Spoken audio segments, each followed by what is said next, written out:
Welcome, everyone, to Family Talk. It's a ministry of the James Dobson Family Institute, supported by listeners just like you. I'm Dr. James Dobson, and I'm thrilled that you've joined us.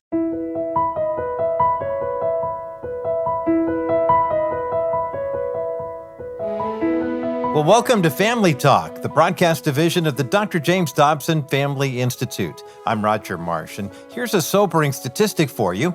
According to the Alzheimer's Association, an estimated 7.4 million Americans are currently living with Alzheimer's dementia, and projections suggest that the number of new cases could double by the year 2050. Now, for families walking through this season right now, the fear and grief can feel all-consuming. And the question many are quietly asking is, could this happen to me? Well, on today's edition of Dr. James Dobson's Family Talk, Dr. Dobson sits down with his longtime friend, Dr. Richard Furman, for a candid and deeply encouraging conversation about what we can actually do to lower our risk of developing dementia. Dr. Furman brings over 30 years of experience as a vascular surgeon and has served as president of both the North Carolina chapter of the American College of Surgeons and the North Carolina Surgical Society. He also co-founded World Medical Mission, the medical arm of Samaritan's Purse. Dr. Furman's book, Defeating Dementia, grew out of watching his mother-in-law decline through every stage of Alzheimer's and discovering that the research points to real, actionable hope.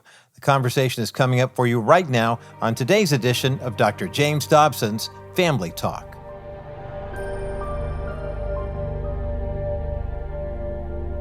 Today, we're going to talk about a very difficult subject that many families are dealing with today, and that is the debilitating diagnosis of Alzheimer's. We were talking in here in the studio just a few minutes ago and agreed that from our perspective, this may be the cruelest disease of all. Did you know that according to the Alzheimer's Association, 5.7 million Americans are living with it, and projections are, listen to this now, the projections are that number will rise to 14 million by the year 2050. And an even more sobering statistic is that half of all Americans who are now 85 or older are afflicted by this horrible disease. Half of the Americans, half of us who have reached that age. I haven't, but I know a lot of people who have and who are suffering with it. I said this is one of the most cruel of all illnesses. Let me tell you why. It robs patients of their memories of childhood and courtship and parents and awareness of grandchildren and friends. It strips them of fellowship with God and a reflection on life.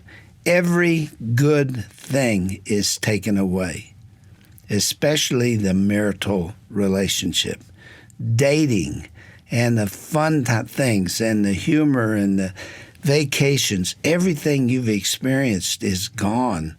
Only one party remembers them. It is devastating for victims and families alike. Those closest to those afflicted often suffer their own private hell. I don't use that word often. This comes close to it. And there is no cure for it. But there may be an avenue to prevention. And that's what we're going to talk about today. This is what makes this program so important. I said also before we went on the air that this may be one of the most important topics that we have dealt with in many years. It's relevant even to the young. It's relevant to everybody. But even including the millennials, who are sometimes accused of being self-absorbed. Many of their grandparents are going through it, and some of their parents will walk this path. And I don't know how to tell you guys this, but you will be there soon yourself. Take it from me. Life passes awfully quickly, so it's relevant to you too. In fact, you may be in the best position to prevent it, and we'll talk more about that. The book that we're going to be discussing today is a must-read by all of us. It's titled Defeating Dementia. It's written by my guest and wonderful friend, Dr. Richard Furman, a cardiologist and surgeon, been in practice for 30 years. He has been the surgeon and the physician for Franklin Graham and Billy Graham before he died, and of course the Samaritan's Purse folks. I wish I could take the time to tell you all the things that he's done. Dick, welcome back to Family Talk. It's so good to have you here. Well, it's great to be here again, Dr. Dobson. Good to be here. We've discussed several of your books in previous programs, and I've appreciated them all. But this one is unique. Do you feel that way about it? This one's kind of set aside. It's the most exciting one I've ever written, and I think the most informative, and the one that everybody ought to know about, Defeating Dementia. Did I overstate the case of what Alzheimer's is like? No. It's known to be the most dreaded disease in America. The people dread that more than cancer. I mean, just studies show that if you ask that question, it's terrible. And to watch your mother-in-law, Mrs. Dale, as I put in the book, to watch her go through 15 years of the progressive stages of Alzheimer's, it's terrible. It's hard to believe. I mentioned also before we went on the air that I have a very good friend, also a physician, whose wife has been dying of Alzheimer's or experiencing it, and now she is dying. I've followed it closely. It's a tender spot that you just I don't know how people deal with it. I really don't. You wrote about your mother-in-law in your book. I've got a paragraph from that book. Would you read it for us? It says, what drove you to write this book? Well, I watched my mother-in-law progress through the 3 stages of Alzheimer's. I watched her go from being an active, middle-aged lady to beginning to forget little things like her car keys and not remembering where she was driving to, and calling someone on the phone and not remembering who she was calling when they answered. I saw her lose everyday independence the day I got her doctor to write a prescription, which we placed on the refrigerator stating, "No driving." Then came the walker, the wheelchair, and finally being bedridden and completely dependent on caregivers. So you watched this not only as a physician and as one taking care of patients medically, but inside your family.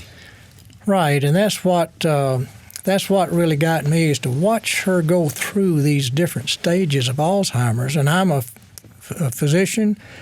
I always thought it was the genes, but I just wonder what's going on in her brain. Until recently, medical science thought it was primarily genetic, right?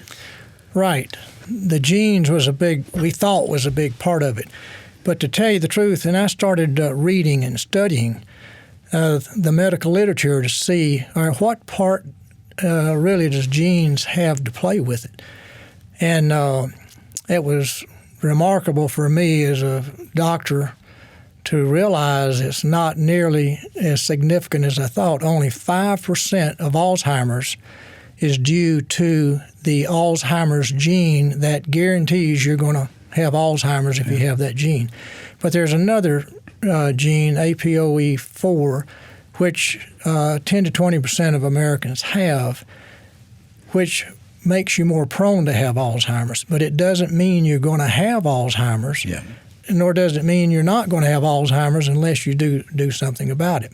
The things that you have control over, 3 lifestyles that you can Well, that's kind of encouraging, isn't it? It's very encouraging. I was shocked. So each of us is on the hook for our own health, really, at that stage. That's right, and that's exactly what I want the reader of this book to realize, is that the road you're on determines your destination. But before you tell us that, Give us the evidence for it.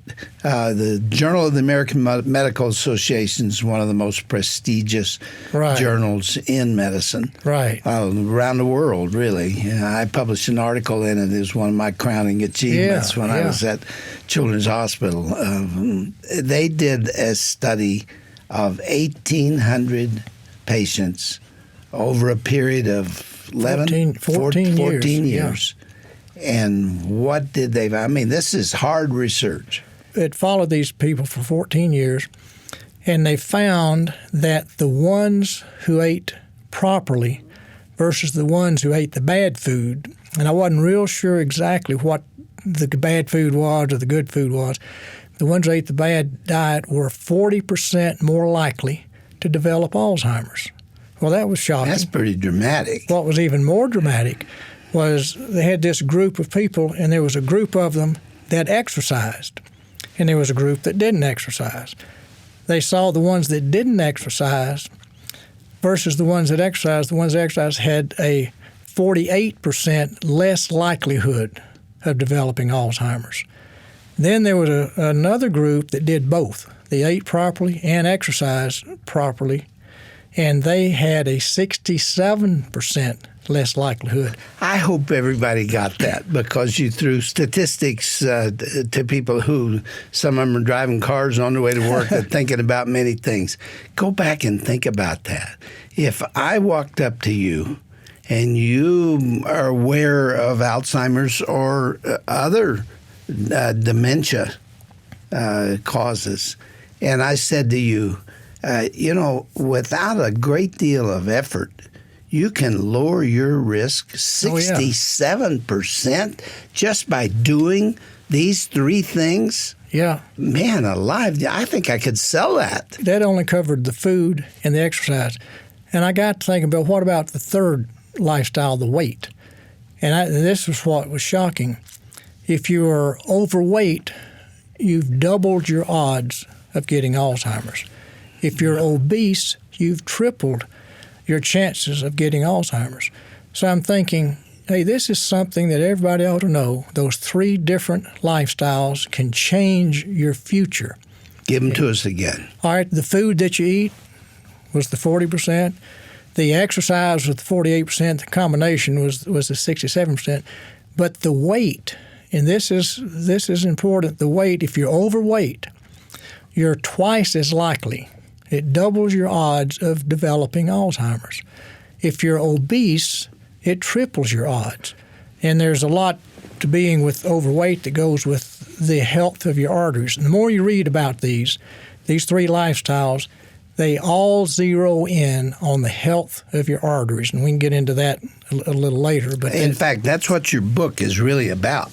It's about the health of the arteries. Well, you can't do a study of the literature about Alzheimer's that it doesn't come back to the health of your arteries. And I'd say at least a third of the articles written in the literature will talk about that the health of your heart is similar to the health of your brain.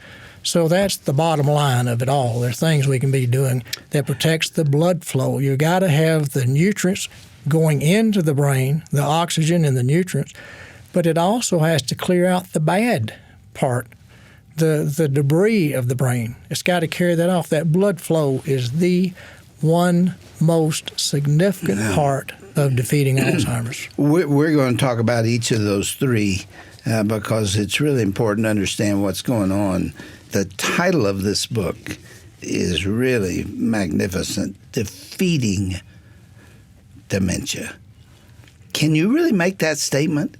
Can you really say to America and the world, you probably don't have to go this route? Exactly, and that's what I was going to say a minute ago about you going down this road. Yeah. Everybody listening to us today, everybody that reads the book, they're being presented a fork in the road. They're going to decide they're going to continue on like they are, or they're going to change. They're going to commit to a change. And that change, the book goes through all of the different steps of what we can be doing percentage-wise to defeat dementia. You know, I was 54 years of age, and I was playing basketball. and I played 3 times a week, and I absolutely loved it. It was the most fun part of my week. And I went up for a lay-in and shot the ball clear over the basket, and I knew something was drastically wrong. And I had chest pain, and I had a heart attack. That probably saved, well, it did. It threatened my life. I could have died right there. But it saved my life because I made some changes very quickly, and I kept them. One of them was exercise. The second is I changed my way of eating. And, I mean, it was radical.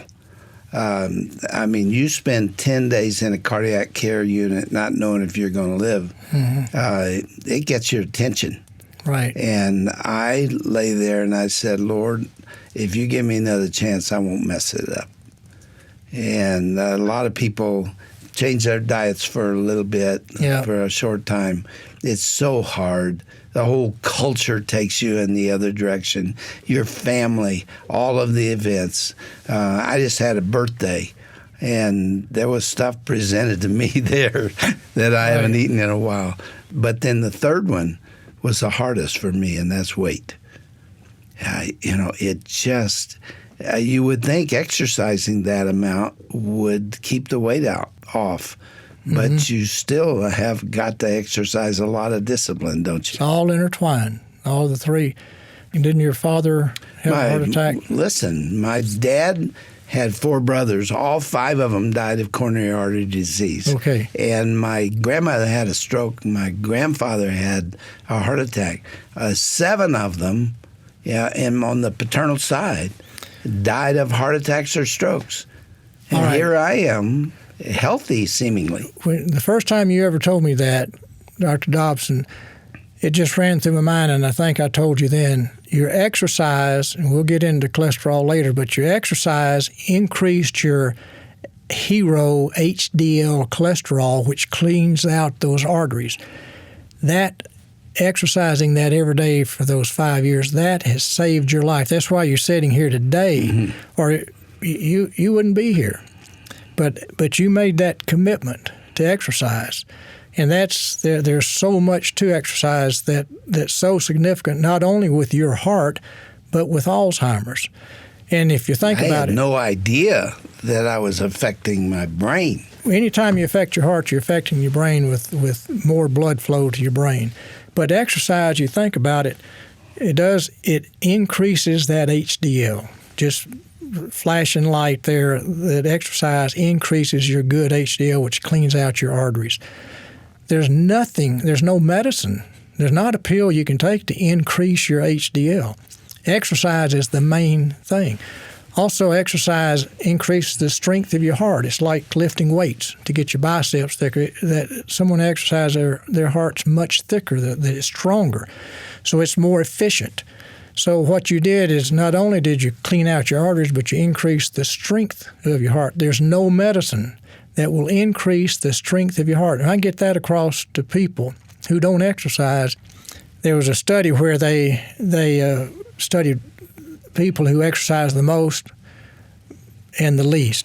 The ones that exercise that were in the top 10% versus the ones who were in the bottom 10%. The bottom 10% were twice as likely to develop Alzheimer's, and they had followed them along with these. That's scary, you know that? Well, just let that sink in. They followed it along, and there's the ones that didn't exercise, they had this beta amyloid building up in their brain. They could see it, a picture of it. Double the odds. Now, and I used to think, well, I see people walking around the track, and I'm thinking, they're not really exercising, but more and more you read these articles, even walking is considered great exercise with Alzheimer's. And the study that I like showed that if you can't walk 1 lap or a quarter of a mile versus someone who walks 2 miles a day, and this was 4 to 5 days a week in this article, they were double the chance of getting Alzheimer's, the ones that didn't walk versus the ones that walked the 2 miles. So even walking is a great exercise in preventing Alzheimer's. And I kept wondering why that doesn't put that much strain on the heart. How does that work? realize it enhances the other lifestyles. It convinces your mind that if you exercise, okay, I'm gonna eat differently. I'm gonna lose some weight. It enhances these other lifestyles that they're all intertwined. So even if you're just walking, today I'd say the one most important takeaway from this program: get yourself a goal to exercise 5 to 6 days a week, starting today, even if it's just walking. And it also affects other organs of the body, doesn't it? Oh, sure. Those same disciplines, if you will, affect diabetes and cancer and any number of things. It's general health. Weight loss, you think of colon cancer, and you think of breast cancer. That's just the exercise is related to your weight. Your weight's related to especially those two cancers. So it affects a lot more of your body than we have time to discuss today. As a matter of fact, our time is gone, but boy, we're not through talking about this. I want to talk about those three disciplines next time. Okay. You've flown out here to be with us. You came a long way. So we're going to just continue talking right now, and then we'll let people hear tomorrow what we're saying today. Okay. Dick, I appreciate you so much. You've become a great friend to me. And well, it's mutual. We both love the same Lord, don't we? That's right. I'd forgotten you'd had that heart attack long ago, and it just dawned on me whenever you told me a few weeks ago about it. That's what saved your life. You said you've never seen anything quite like that. No, that you had, 3 arteries blocked? Yeah. And the main artery, the LAD, the Widowmaker, that's the Widowmaker, was totally blocked. Yeah. And the left and right circumflex were also 30 and 40% blocked. Yeah. And, well, that deciding to exercise is why you're here. I mean, the other things too, but that's the one most significant factor you picked up on, and that's why I want to get the readers to realize: don't wait on something like that. Just read the book and let that be the inspiration to And the do it. book is Defeating Dementia: What You Can Do to Prevent Alzheimer's. You know, wouldn't you like to have a book that said what you can do to prevent cancer? Well, you can probably lower the risk, but it's out there, and people get a surprise with cancer. But here, you're making a definitive statement, what you can do to prevent Alzheimer's and other forms of dementia. You know, that's a good news story, isn't it? It's great news. It was surprising to me as a physician, but it's something that I realized, hey, there are things we can be doing. And Dr. Furman, next time, of all the things that I want to cover in that period of time, and there's a lot, I'm most interested in how you can detect Alzheimer's. There is a way to know that you got work to do, and we'll tell people how next time. Yeah, okay.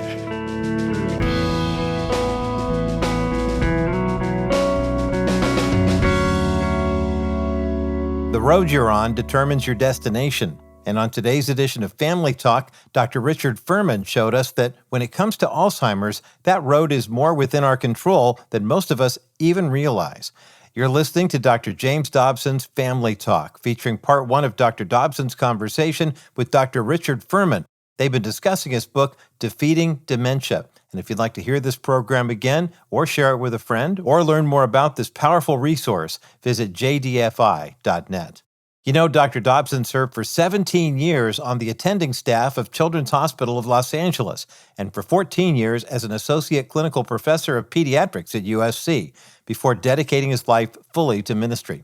He believed that faith and medicine were never meant to be in separate corners, that the God who knit us together in our mother's wombs cares deeply about how we care for the bodies he gave us. And that conviction is woven into the DNA of the ministry here at the Dr. James Dobson Family Institute. We exist to strengthen families through biblical truth, to share the gospel of Jesus Christ with as many people as possible, and to defend the sanctity of human life in all its God-given dignity. This sacred mission continues through the faithful generosity of listeners who believe it matters.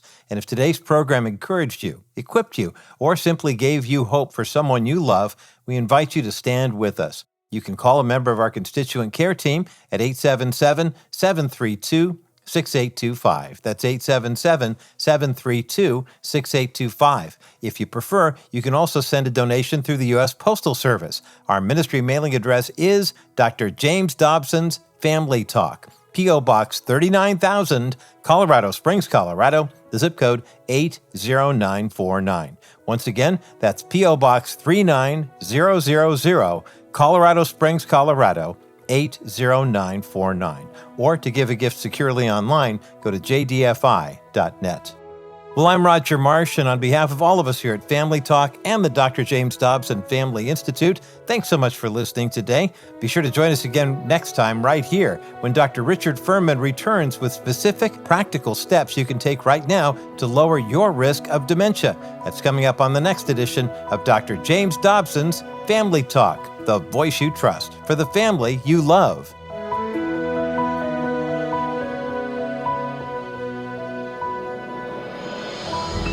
This has been a presentation of the Dr. James Dobson Family Institute.